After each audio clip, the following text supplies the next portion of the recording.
So as I said before, the HID keyboard attack works on all operating systems, including Windows, OSX, and Linux.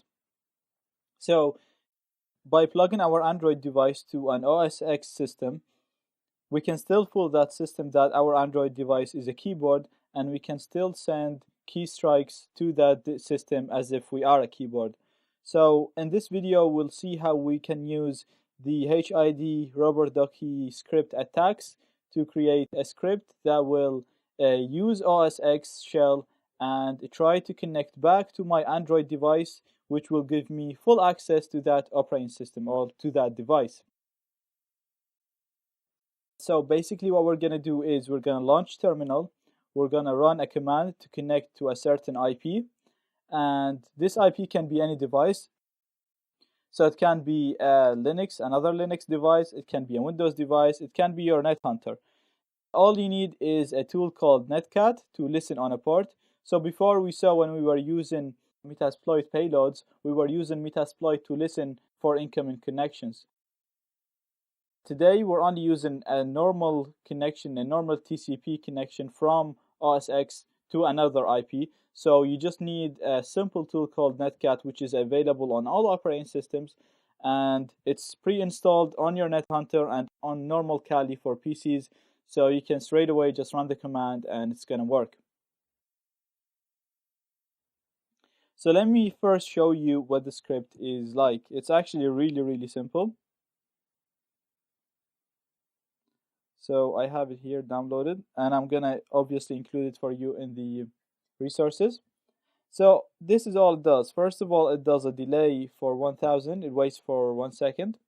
Then it types in GUI and space, which basically shows the spotlight for OSX operating system. So if I type in CMD and space, I get my spotlight search, which allows me to run any program, just like when you type in the CMD or when you type in the Windows key on Windows machines.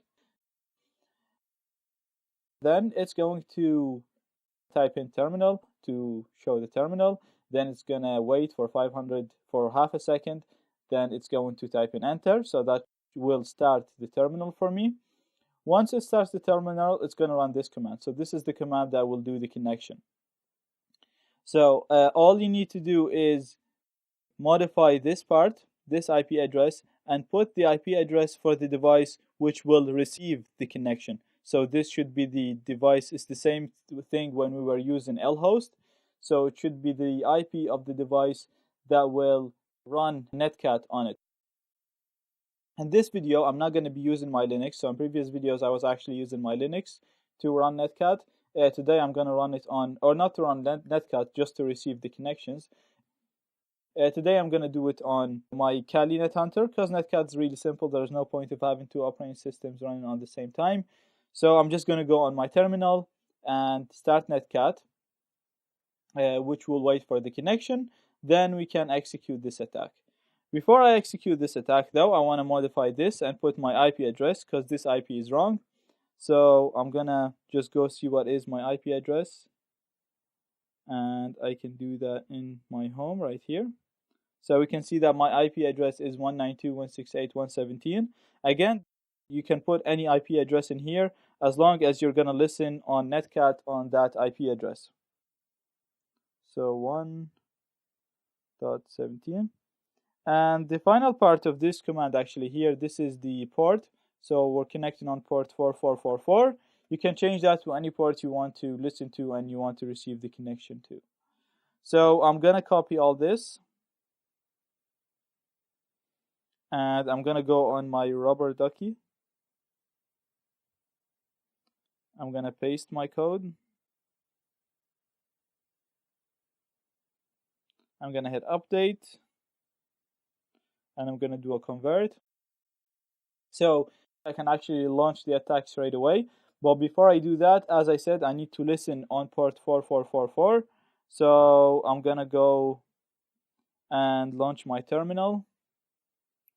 And I'm going to listen on that port using Netcat, using the following command. And after P, you put the port, so 4 4s. I'm going to hit enter. And now it says that it's listening on port 4444. So that's perfect. So I'm going to go back now to my NetHunter menu. And I'm going to go on my rubber ducky. And I'm going to hit on the three little dots and execute attack. And as you can see now, it's typing in the command by itself. And now if I go back, so let me show you here. And I'm going to go back to my terminal. As you can see now, I got a bash command prompt. And this is on my OSX machine. And to verify this, I'm just going to give you a PWD. And you can see it's in users zoos. And if I do a uname A, which will basically just show the kernel information and device information, you can see that it is Zaid's MacBook Pro. You can see the kernel version and all that. And basically, this is full access to the device. So you can run all Unix commands on my... So now basically you have full access on my MacBook Pro. And you can run any Unix command that you want to do. So you can do an ls to list files. You can navigate. So you can go and see the test. Or you can do anywhere. Or basically go anywhere you want. Download, upload, run other commands. Install stuff, add services, basically full access to the machine you have now.